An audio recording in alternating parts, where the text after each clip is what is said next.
Le couturier et la couture sont intimement liés. L'on ne peut pas parler de l'un sans l'autre. Si la couture est une suite de points que l'on coud et qui assemble des pièces de tissu, le couturier est la personne qui crée des modèles de vêtements et les met à la disposition de potentiels acheteurs. Il n'y a pas de couture sans couturier, tout comme il n'y a pas de couturier sans couture. C'est au natif de l'Hexagone, Barthélemy Timonier, né à La Brelle, Rhône en 1793, que l'humanité doit l'invention de la machine à coudre. Barthélemy Timonier meurt le 5 juillet 1857 à Amplepuis à l'âge de 64 ans, comme de nombreux inventeurs sans avoir profité du fruit de sa découverte. C'est en tirant l'aiguille pour habiller ses clients, puisqu'il est tailleur de formation, que l'idée de couture mécaniquement est venue à Barthélemy Timonier. Ce dernier n'est pas mécanicien, il n'a pas de formation mécanique. Il est uniquement tailleur d'habits. Plus tard, Timonier perdra un peu de son origine, bien que continuant son métier de tailleur. En effet, à partir de 1836, les nouveaux brevets ne seront plus demandés par le sieur Timonier tailleur, mais par le sieur Timonier mécanicien. C'est pour se donner plus de crédibilité vis-à-vis de ses clients potentiels. Timonier est un autodidacte qui a travaillé par empirisme, c'est-à-dire par essais successifs. Parmi les nombreux amoureux de la couture et de l'habillement en République du Congo, y a-t-il quelqu'un qui connaît l'inventeur de la machine à coudre et sa nationalité? Surtout que le Congo-Brazzaville est reconnu au niveau mondial comme le pays par excellence de la société des ambianceurs et des personnes élégantes, en sigle SAP. Dans l'ancien temps, quand on parlait des habits de fortune, que dans ce confectionnaire, Adam et Ève, pour garder leur nudité, c'était des feuilles de figuier qu'ils cousaient ensemble pour vêtir leur nudité. Et puis compte tenu de cela, la couture, vous voyez, c'est là où peut-être là où a été dégagée d'abord l'idée de la couture. Vous voyez, d'Adam et Ève, nous venons encore à l'époque paléotique, lors de la préhistoire. Il y a un homme qui s'appelait Oussous qui initiait le vêtir à travers les peaux des animaux. Tout cela, ça fait partie de la couture avant que l'aiguille puisse arriver 150 ans avant l'arrivée du Christ. Vous voyez? Et nous arrivons à l'époque néolithique, là où il y a eu la fabrique des tissus. À titre artisanal, en 1425, avec les Égyptiens, c'est là où l'idée de ce Français-là, Marie-Joseph Jacquard, ayant pensé de moderniser le métier de tisser en 1801. Et voilà, en 1825, c'est là où maintenant Barthélemy de Timonier qui lança la machine à coudre. Dans l'environnement socio-culturel de la République du Congo, la couture fait partie des petits métiers. Petits métiers négligés par ignorance ou par mépris par le commun des mortels de ce pays, surtout que le pays était fermé aux opérateurs privés à cause du communisme. Pourtant, la couture est un métier d'avenir qui nourrit plus d'une famille en République du Congo.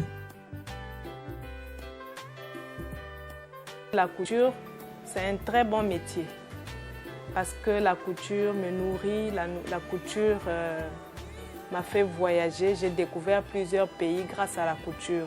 Donc pour moi, je me dis que la couture, c'est un bon métier parce que je l'ai choisi aussi.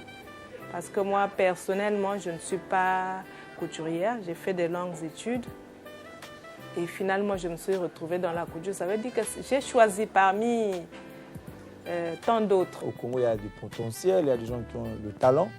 Ce qui nous fait défaut, c'est parce que, le gouvernement, parce que vous savez, quand on parle de gouvernement, il y a des secteurs d'activité qui sont bien organisés et il y a des budgets.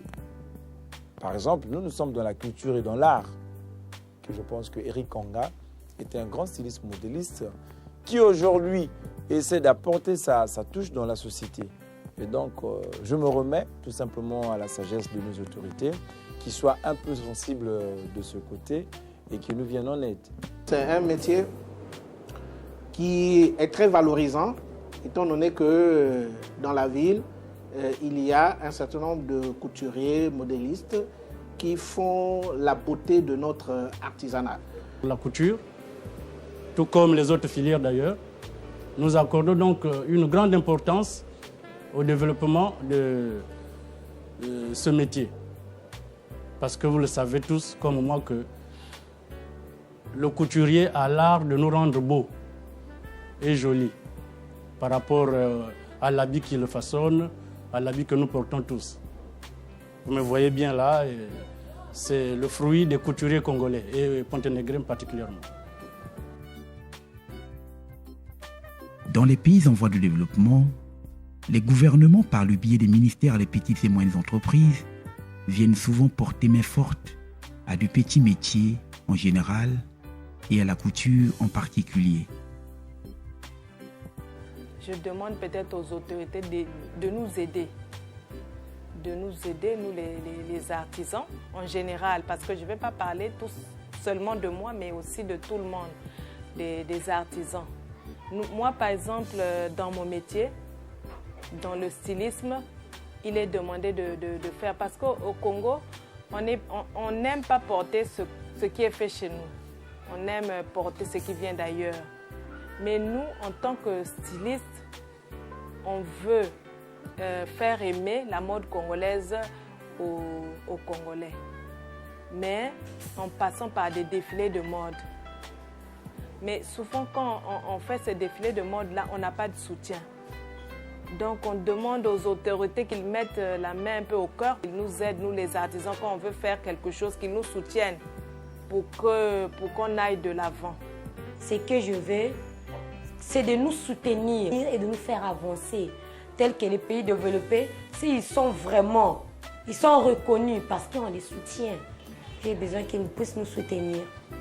Ailleurs, je vois par exemple Alfadi, aujourd'hui il a un nom, il est international, mais ce n'est pas de lui-même.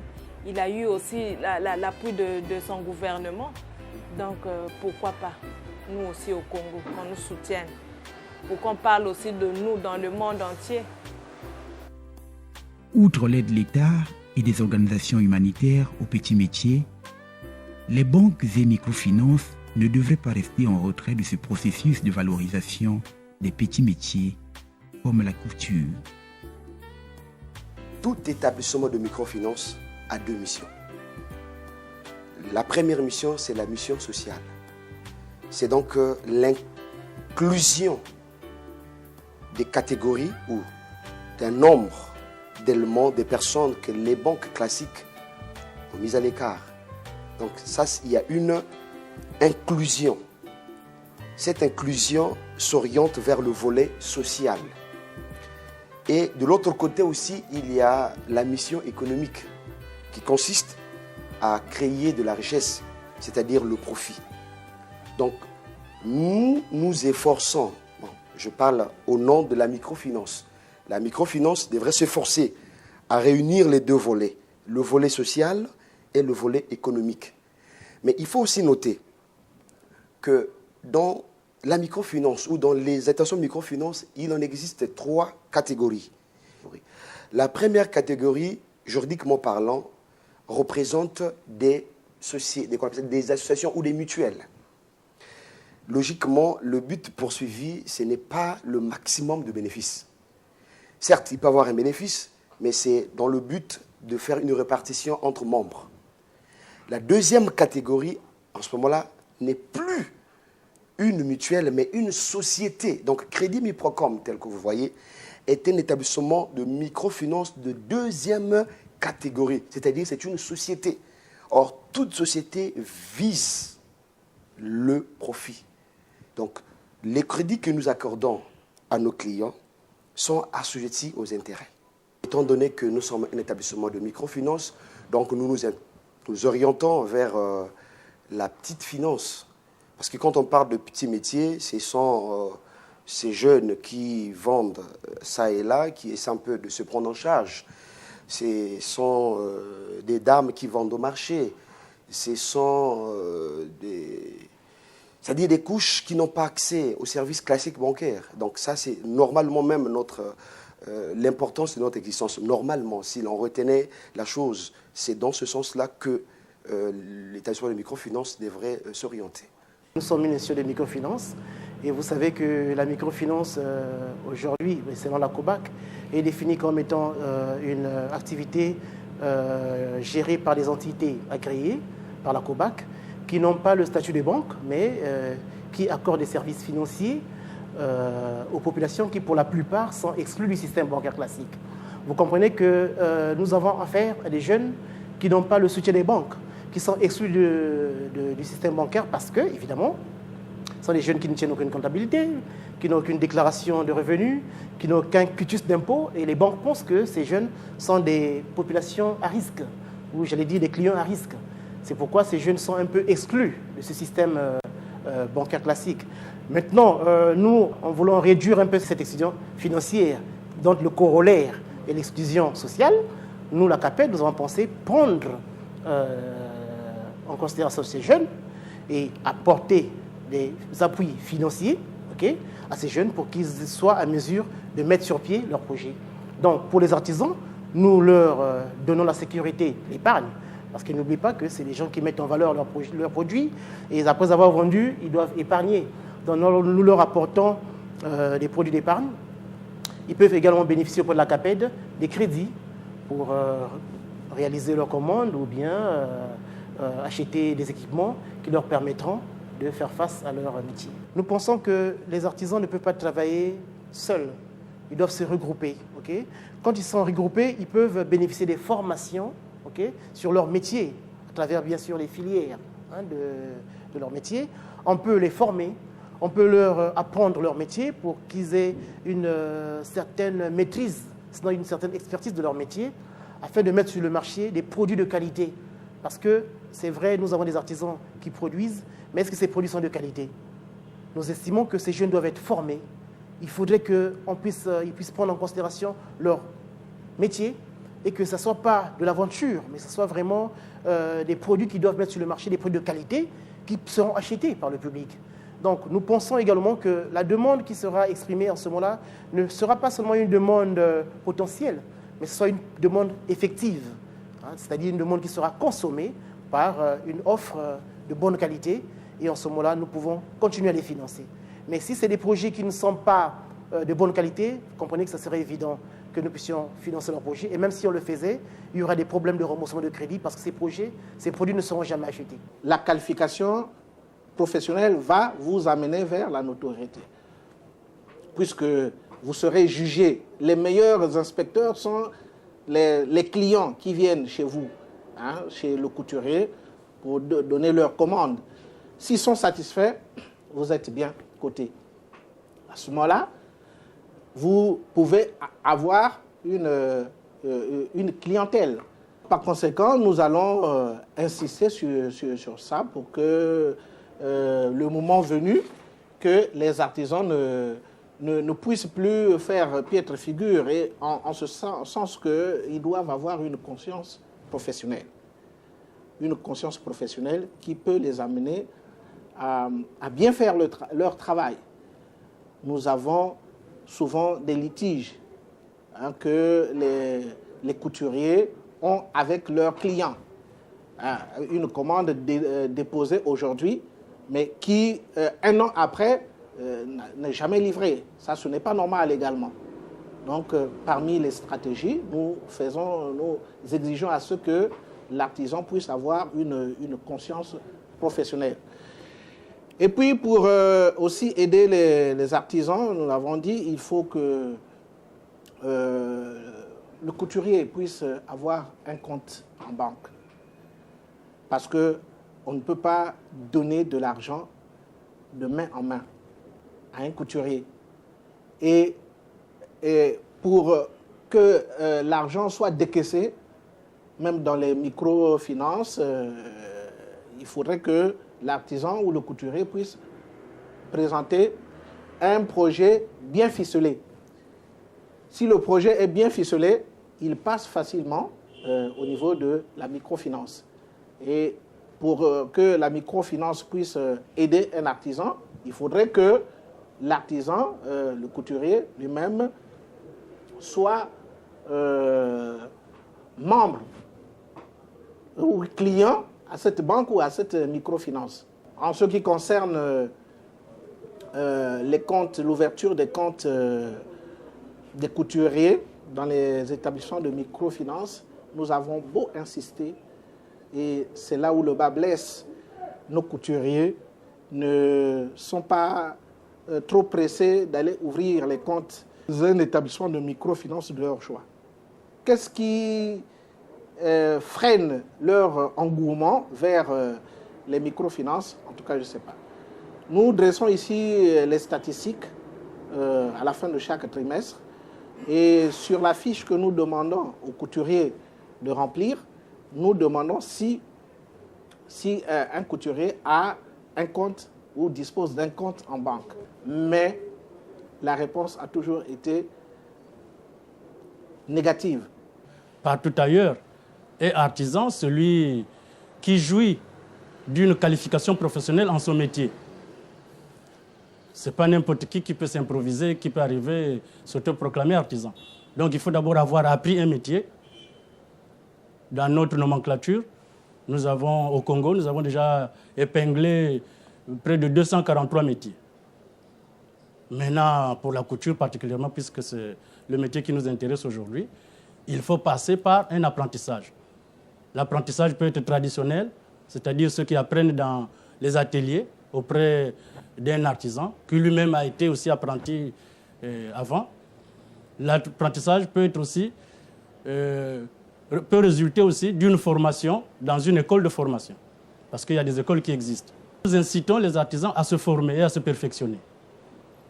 C'est-à-dire que celui qui a acquis sa qualification sur le terrain, en passant par un apprentissage traditionnel tel que je l'ai évoqué, peut aujourd'hui repartir dans un centre ou dans une école de formation pour approfondir le métier qu'il détient déjà. Parce que par l'apprentissage traditionnel, souvent, on ne connaît pas tout.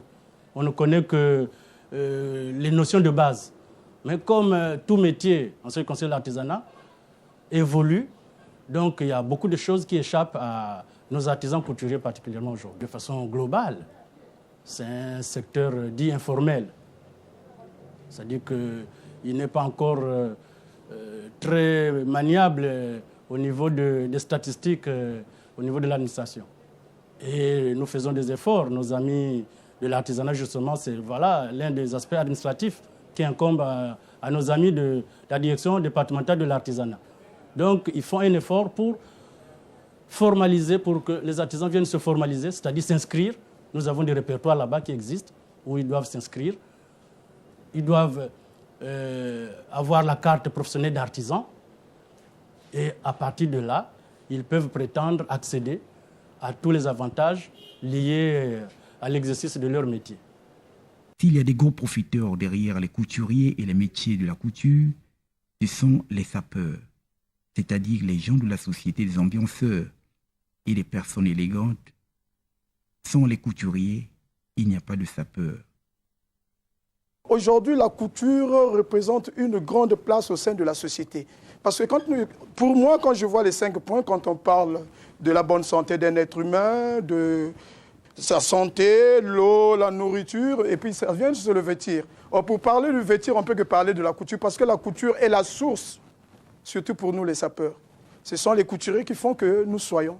Les relations sont les meilleures. Vous savez, c'est même ça qui a fait le nom du créateur. Mais vous savez, c'est toute une histoire. Au départ, simple sapeur. Mais au fil des temps que j'exerçais dans ce domaine, je me disais, tiens, mais au lieu d'être ce mot sapeur, est-ce que je ne peux pas créer ma marque à moi?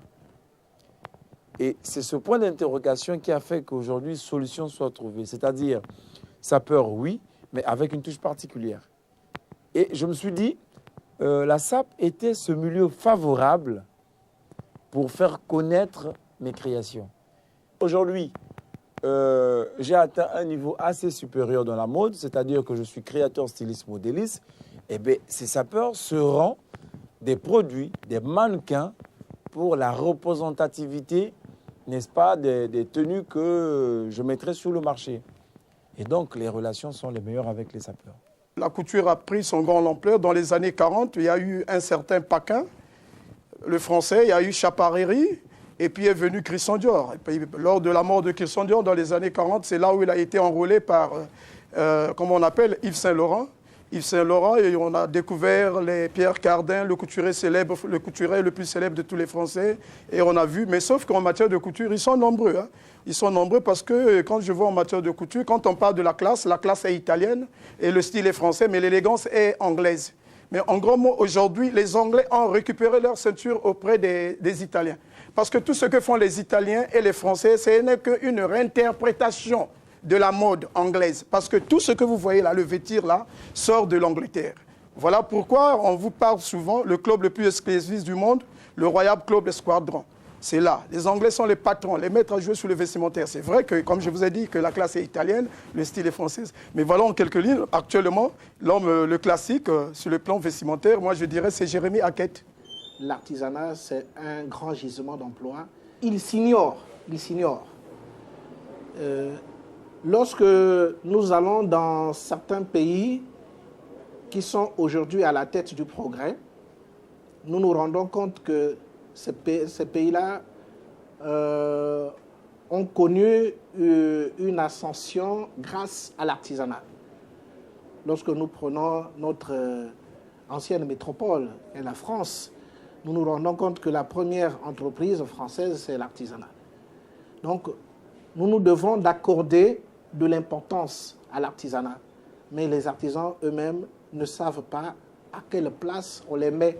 C'est d'abord eux qui doivent donner de la valeur à leur métier, aux différents métiers. Parce que les métiers au niveau de l'artisanat sont très très nombreux. On en dénombre plus de 243. 243, ce n'est pas chose facile. Un secteur très important au niveau du développement de l'économie nationale parce qu'il est créateur d'emplois. Quand les grandes entreprises ou le secteur de l'industrie est en crise, souvent c'est l'artisanat qui récupère et se comporte bien. Donc vous constaterez même que tous les jeunes déscolarisés, tous les sans-emploi, souvent, font recours à ce secteur pour se prendre en charge, en apprenant un métier, en exerçant. Le couturier, c'est un homme qui occupe une place de choix dans notre société, pour la simple raison que, grâce au couturier, nous nous distinguons des animaux naturellement de la forêt qui ne sont pas couverts. Prenons l'exemple d'un gorille. Le gorille ne porte pas des habits comme moi je l'ai fait. Et donc du coup, ça nous démarque des autres animaux, bien que l'homme est un animal, selon les philosophes. Donc je crois que le couturier, c'est quelqu'un que nous devrons respecter dans la société, pour la simple raison que grâce au couturier, l'homme se met en valeur. L'homme aussi est apprécié par rapport à l'habit. Et n'oubliez pas qu'il y a un adage qui dit que l'habit fait le moine.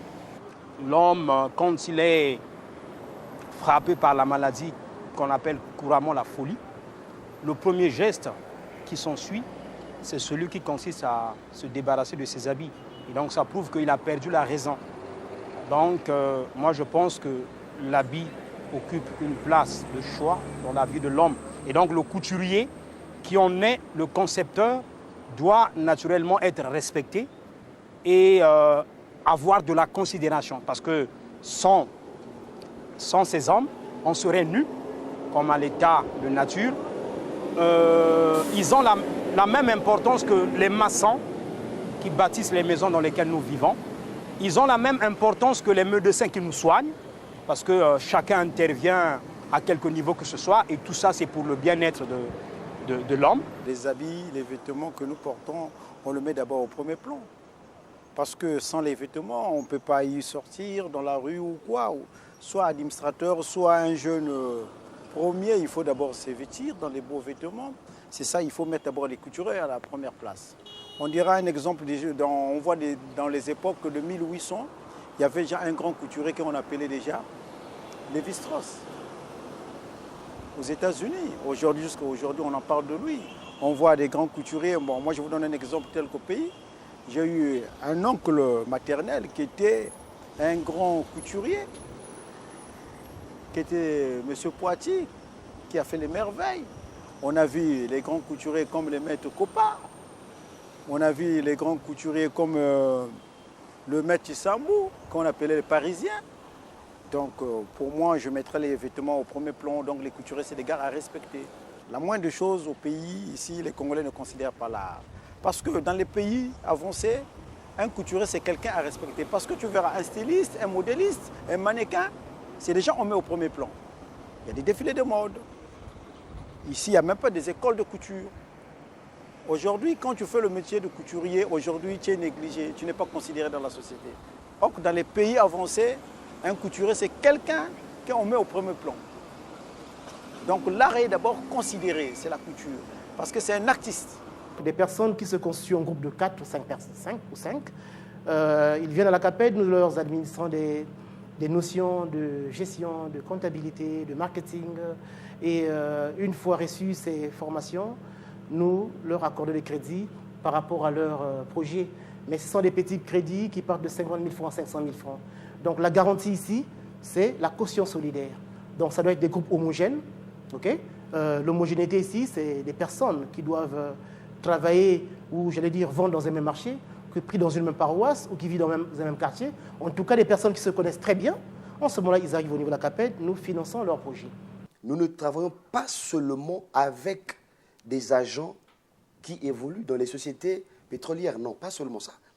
Nous travaillons aussi avec des sociétés, c'est-à-dire une société, entité morale, qui peut avoir un marché avec une société de la place, qu'elle soit société pétrolière ou non. Nous sommes là et nous le faisons déjà. Mais on peut aussi avoir d'autres éléments d'appréciation pour que le crédit lui soit accordé. Pour une personne physique, on tient compte du contrat. Pour une personne morale, certes, on peut tenir compte du contrat, mais on peut aussi tenir compte du bon de commande. C'est un contrat, certes, mais qui n'est pas bien spécifié. Mais c'est pour vous dire que nous avons toujours la possibilité de voir dans quel cadre analyser et satisfaire aux besoins de nos clients. La couture a un bel avenir en ce pays, terre par excellence de la sape.